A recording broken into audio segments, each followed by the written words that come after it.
Amados hermanos, el Señor les bendiga. Quiero agradecer al Señor por darme esta distinción de enseñar este tema tan importante como la omnisciencia de Dios y de participar en esta maravillosa convención. Es un honor y una gran responsabilidad y le pido al Señor que me asista. El tema que vamos a desarrollar, como ya lo nombré, es la omnisciencia de Dios, que viene esta palabra del latín omnis, que significa todo, y ciencia, que significa conocimiento. Es decir, que vamos a hablar acerca de nuestro Dios que tiene todo conocimiento, todo lo conoce el Señor. Vamos a orar, mis amados hermanos, vamos a colocar este momento en las manos del Señor y a pedir su asistencia. Inclinemos el rostro. Bendito Rey, siempre, Señor, siempre que nos acercamos a tu palabra, nosotros venimos humillados ante ti, clamándote, Señor, que nos asistas, que con tu Santo Espíritu ilumines nuestro ser, que les des aquí a mis hermanos la capacidad de estar atentos, Señor, que a pesar del horario, de las circunstancias que hayan tenido en el día de hoy, tal vez del cansancio, Señor amado, tú les permitas estar atentos, que no venga algo a robar el mensaje que está siendo enseñado.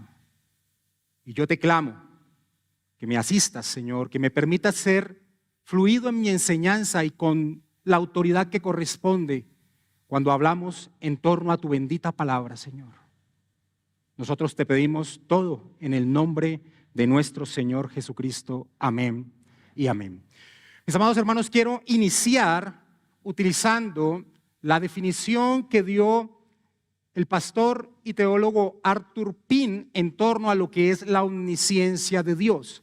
Quiero utilizar esa definición que él dio para iniciar esta enseñanza. Que nuestro glorioso Dios conozca absolutamente todo lo que es posible, todo lo real, todos los acontecimientos y todas las criaturas del pasado, del presente y del futuro. Que conozca cada detalle de la vida de cada ser en el cielo, en la tierra y en el infierno. Que su conocimiento sea perfecto, que es la definición que da Pym. Esta verdad debe llevarnos a nosotros a maravillarnos, a estar humillados ante la majestuosidad del ser divino. El rey David, meditando en torno a la omnisciencia divina, expresó lo siguiente en el Salmo 139, y si tú has traído las escrituras, por favor, ubícate en el Salmo 139, que aunque no vamos a realizar una predicación expositiva, sí vamos a ir constantemente a este salmo, el Salmo 139.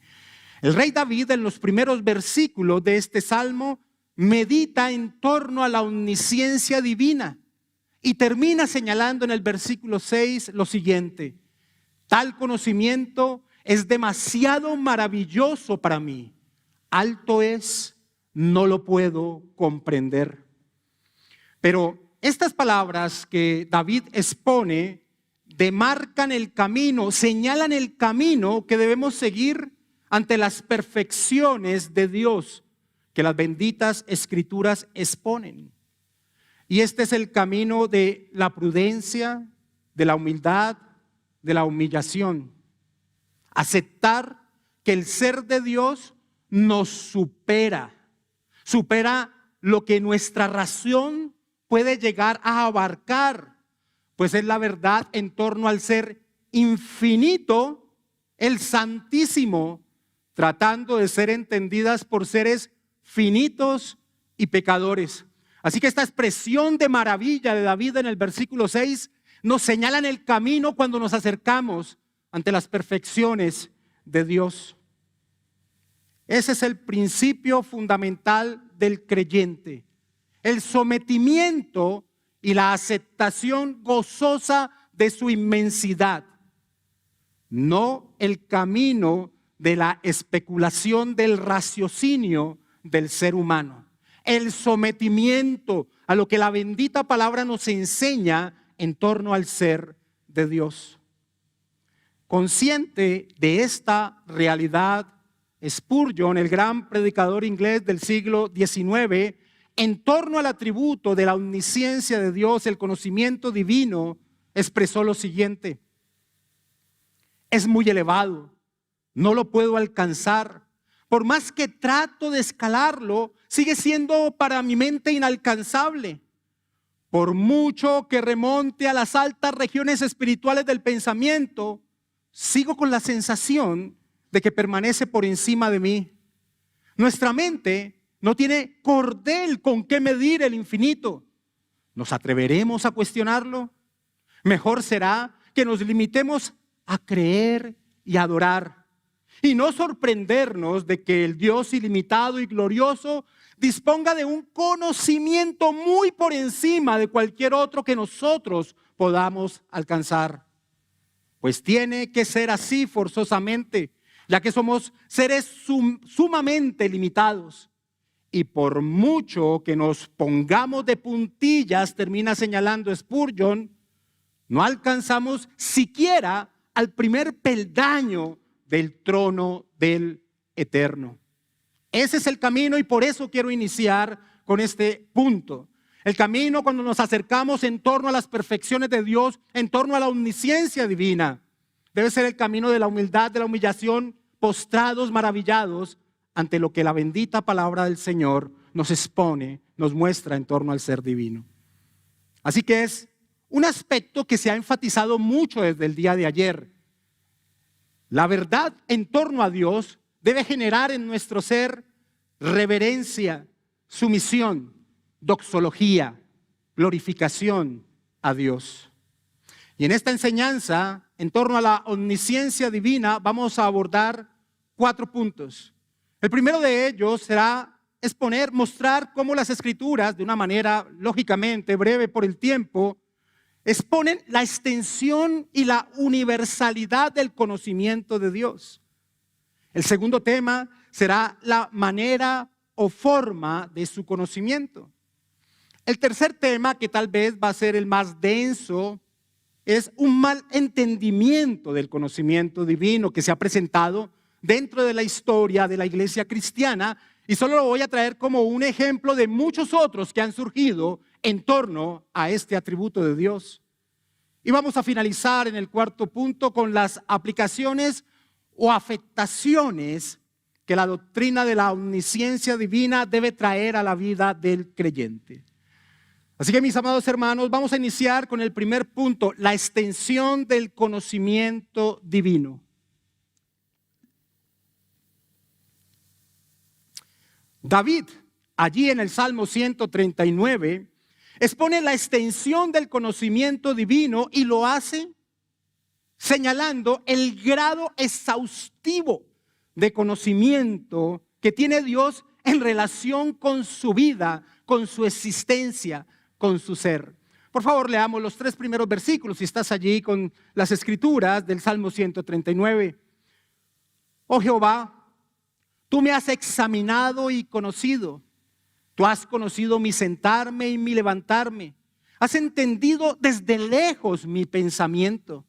Has escudriñado mi andar y mi reposo, y todos mis caminos te son conocidos. David es consciente que no existe rincón en su ser desconocido para Dios. Dios lo ha escrutado, y la imagen que se utiliza allí en el hebreo es como si alguien entrase en un hogar buscando algo en específico y revolcara todo para encontrarlo. Eso es lo que quiere expresar David en torno a su entendimiento, que Dios conoce absolutamente todo de su ser. David sabía que por más recóndito que pensemos que está un pensamiento o un deseo oculto en nuestro ser, está presente para Dios. Aún aquello que no es claro para nosotros, hay muchos aspectos que nosotros desconocemos de nosotros mismos, y a veces nos sorprendemos cuando salen a flote, pero Dios los conoce plenamente. Eso es lo que David quiere expresar. Es más, ni un instante de la vida de David es ajeno al entendimiento del Señor. Él dice en el versículo 4 del Salmo 139, pues aún no está la palabra en mi lengua, y aquí, oh Jehová, tú la sabes toda. Aún no está la palabra en mi lengua, y aquí, Jehová, tú la sabes toda. El conocimiento divino sobre nuestro ser y nuestra vida es algo tan glorioso que abruma nuestro entendimiento, como dice David en el versículo 6. Tal conocimiento es demasiado maravilloso para mí. Alto es, no lo puedo comprender.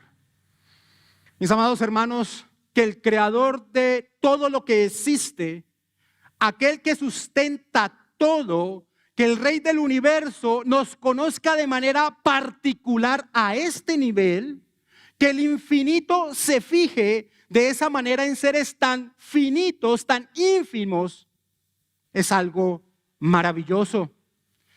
Esta expresión y esta reflexión trae a mi mente lo que el Evangelio de Juan en el capítulo 1 expresa en torno a este hombre Natanael, cuando vienen gozosos a decirle que han encontrado al Cristo. Y Natanael, no creyendo esto, va a regañadientes y el Señor le expresa lo que estaba tal vez aconteciendo en su ser debajo de la higuera. Hay algunos comentaristas que dicen que estaba pensando acerca de la promesa mesiánica, y cuando el Señor le expresa precisamente eso que estaba tan oculto en su ser, que ni siquiera lo había nombrado, Natanael cae y reconoce la gloriosa presencia que está ante él.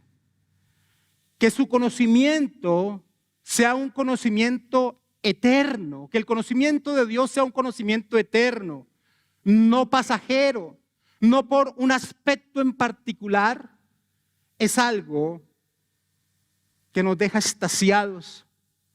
Mis amados hermanos, nosotros podemos ser olvidados y seguramente lo seremos cuando hayamos acabado este peregrinaje, pero Dios nos conoce eternamente, y esa es una bendita verdad en torno a este atributo maravilloso. La omnisciencia divina llena de consuelo al pueblo de Dios. Dios, desde antes de nuestra existencia hasta la eternidad, conoce nuestro ser, nuestro camino. Esta verdad trae consuelo a la vida del creyente, porque nos sabemos protegidos, como el mismo David lo expresa ahí en este Salmo 139 en el versículo 5. Detrás y delante me rodeaste y sobre mí pusiste tu mano. Pero amados hermanos, esta verdad maravillosa para el creyente, que Dios lo conoce plenamente y eternamente, que no hay recóndito dentro del ser del hombre que Dios no conozca y nos conoce de manera particular, así como trae consuelo a la vida del creyente, es una desazón para el impío. Para aquellos que tratan de engañar a su ser, tratándolo de convencerse de que Dios es ajeno a ellos y a su caminar. La palabra del Señor expone el conocimiento exhaustivo de Dios sobre cada aspecto de su creación.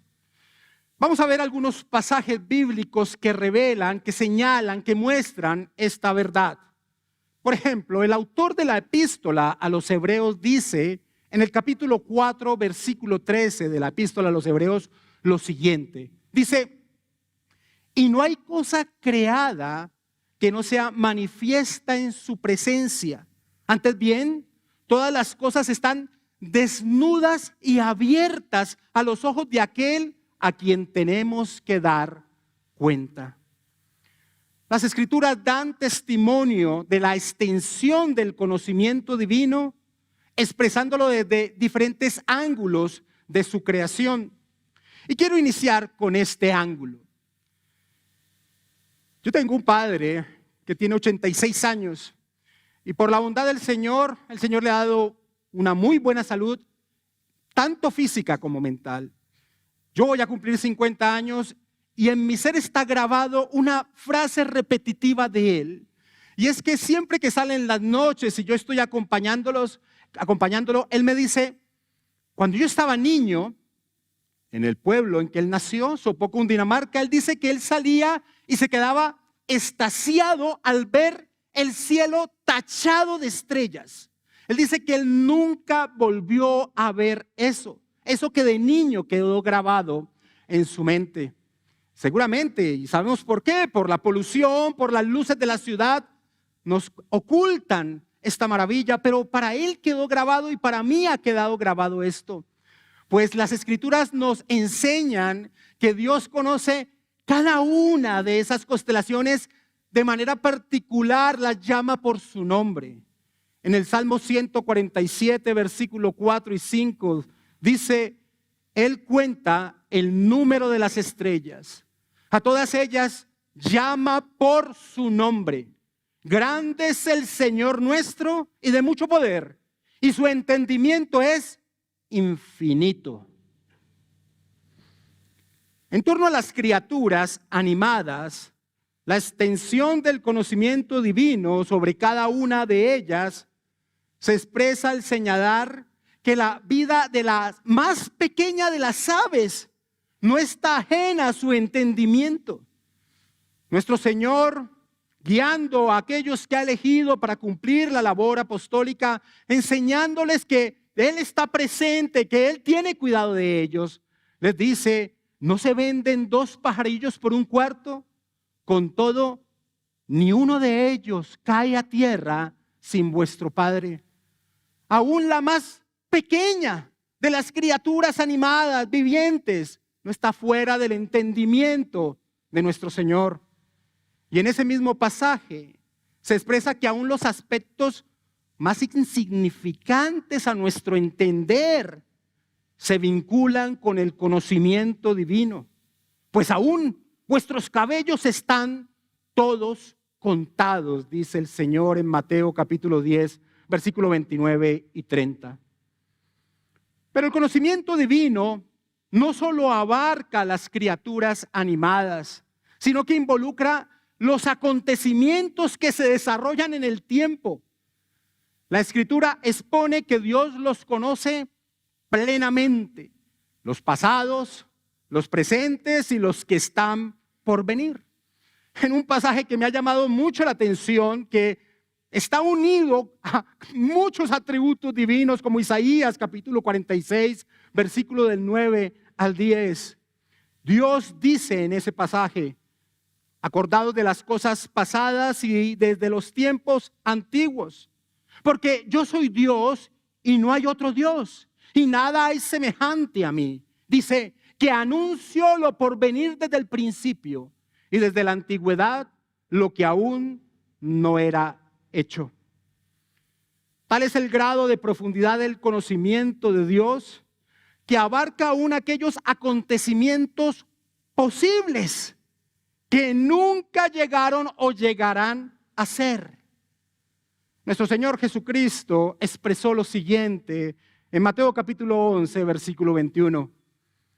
Ay de ti, Corazín, ay de ti, Betsaida, porque si en Tiro y en Sidón se hubieran hecho los milagros que han sido hechos en vosotras, tiempo ha que se hubieran arrepentido en silicio y en ceniza. Así que los acontecimientos que llamamos contingentes, aquellos que dependen de la decisión y el actuar del hombre, no están por fuera del conocimiento divino. Así lo expresan nuestras confesiones de fe, la confesión de fe de Westminster, la confesión bautista de Londres de 1689. En el capítulo 2, en el párrafo 2 dice, todas las cosas están desnudas y abiertas a sus ojos. Su conocimiento es infinito, infalible e independiente de la criatura. De modo que para él no hay ninguna cosa contingente o incierta. Como el relato que nos trae el primer libro de Samuel en torno a David cuando ha liberado a la ciudad de Keila, pero se entera que Saúl viene a sitiar la ciudad y entonces él le pregunta a Dios si habiendo liberado a la ciudad los habitantes de Keila lo iban a entregar. Y Dios conocía aún la decisión que tenían los corazones de estos hombres, aunque no había sucedido. En 1 Samuel, capítulo 23, versículo del 10 al 12, leemos: y dijo David: Jehová, Dios de Israel, tu siervo tiene entendido que Saúl trata de venir contra Keila a destruir la ciudad por causa mía. ¿Me entregarán los vecinos de Keila en sus manos? ¿Descenderá Saúl como ha oído tu siervo? Jehová, Dios de Israel, te ruego que lo declares a tu siervo. Y Jehová dijo: sí, descenderá. Dijo luego David: ¿me entregarán los vecinos de Keila a mí y a mis hombres en manos de Saúl? Y Jehová respondió: os entregarán. Esto no aconteció, pero Dios conocía aún la decisión que había en el corazón de los hombres, porque no hay nada oculto para Dios. Su entendimiento es pleno. Él lo conoce absolutamente todo, todos los recónditos pasajes del corazón del hombre. Pero si nosotros quisiéramos sintetizar en un pensamiento, en una verdad que nos trae las Escrituras en torno a la omnisciencia divina, si tratáramos de buscar una verdad que nos expusiera esta verdad de la omnisciencia de Dios, que Dios lo conoce absolutamente todo, todo lo que existe, todo lo posible, todo lo pasado, todo lo presente, todo lo futuro. Si tuviéramos que elegir un pasaje, una verdad en torno a la exposición de la omnisciencia divina, tendríamos que señalar que las Escrituras nos enseñan que Dios se conoce a sí mismo, que Dios se conoce a sí mismo, se conoce plenamente. El infinito, Dios conoce plenamente su ser. En 1 Corintios capítulo 2, versículo 10, la parte B, el apóstol Pablo dice: porque el Espíritu todo lo escudriña, aún lo profundo de Dios. Porque ¿quién de los hombres sabe las cosas del hombre, sino el Espíritu del hombre que está en él? Así tampoco nadie conoció las cosas de Dios, sino el Espíritu de Dios. Su ser infinito abarcado por su conocimiento, que es infinito. Así que conoce Dios de una manera plena, exhaustiva, sus obras ad intra y sus obras ad extra. Es decir, Dios se conoce plenamente su ser trino, sus relaciones trinas, y conoce todo lo que está fuera de él, es decir, todo lo creado. Joel Vicky comenta en torno a esta gloriosa verdad que Dios se conoce plenamente a sí mismo lo siguiente: qué infinito deleite tiene Dios de conocer su propia gloria.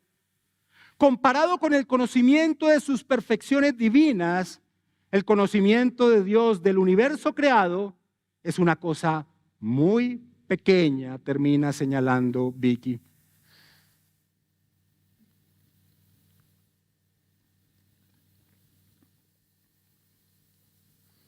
Ahora, después de ver de una manera rápida, por cuestiones de tiempo, cómo la Escritura expone el grado exhaustivo y universal del conocimiento de Dios, es importante abordar nuestro segundo punto, y es la manera en que Dios conoce. La manera en que Dios conoce. La importancia de este punto radica en que nosotros los hombres somos propensos a vincular el conocimiento divino a la forma en que nosotros los hombres conocemos. Y esto, sin duda, lleva a tergiversar lo que las Escrituras enseñan en torno a este atributo divino.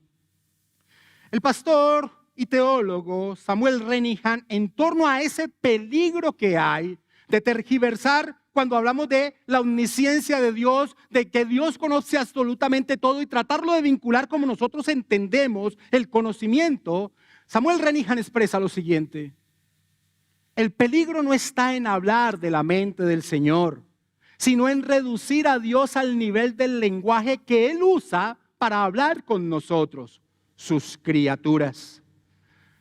Cuando hablamos del conocimiento divino, no estamos hablando del conocimiento como los hombres lo concebimos, pero amplificado. Muchas personas piensan que cuando hablamos de la omnisciencia de Dios, Es que Dios tiene una mente tan grande que acumula mucha información y tiene un proceso tan inmediato que todo está presente para Él. Esa es la manera en que las personas muchas veces asocian o la forma en que Dios conoce, como si fuese una gran computadora inmensa que tiene mucha información y una velocidad inmediata para traer esa información.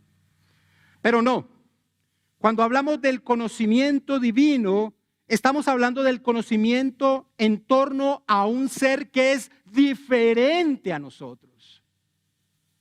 No podemos clasificar a Dios porque no hay otro como Él. Él es el gran yo soy.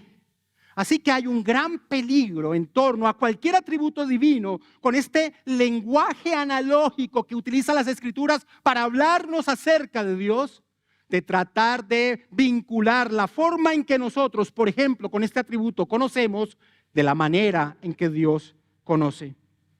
David en el Salmo 139, que es el salmo guía que hemos utilizado en esta exposición, después de expresar su asombro del grado de exhaustividad del conocimiento divino en los primeros 6 versículos, como ya lo leímos, reflexiona del versículo 7 al versículo 10 acerca de la omnipresencia divina y el hecho de que el hombre no puede escapar de su presencia, lo cual lo lleva a afirmar que para Dios no existe nada oculto a su entendimiento, y esto lo hace en el Salmo David utilizando la figura de las tinieblas y la luz. Versículo 11 y 12 del Salmo 139. Si dijere, ciertamente las tinieblas me encubrirán, aún la noche resplandecerá alrededor de mí. Aún las tinieblas no encubren de ti, y la noche resplandece como el día. Lo mismo te son las tinieblas que la luz, señala David. Nada puede estar oculto al entendimiento divino. Para el hombre es natural desconocer. No tenemos respuestas para muchas cosas en nuestras vidas, pero Dios tiene todas las respuestas porque para Él nada está velado. El profeta Daniel, dando gloria a Dios, después de que el Señor le revela el sueño que había tenido Nabucodonosor, expresó lo siguiente en el capítulo 2, versículo 22 de Daniel. Él revela lo profundo y lo escondido. Conoce lo que está en tinieblas y con él mora la luz. Así que el conocimiento divino no podemos entenderlo de la manera en que nosotros los hombres lo conocemos. Pues nosotros conocemos por observación, por experiencia, por análisis, por meditación. Nosotros conocemos mediante un proceso. Eso es lo que sucede en nuestro ser. Conocemos por proceso, pero esa no es la manera en que Dios conoce. Él conoce de una manera en que nosotros como criaturas no tenemos la capacidad de concebir y mucho menos de experimentar.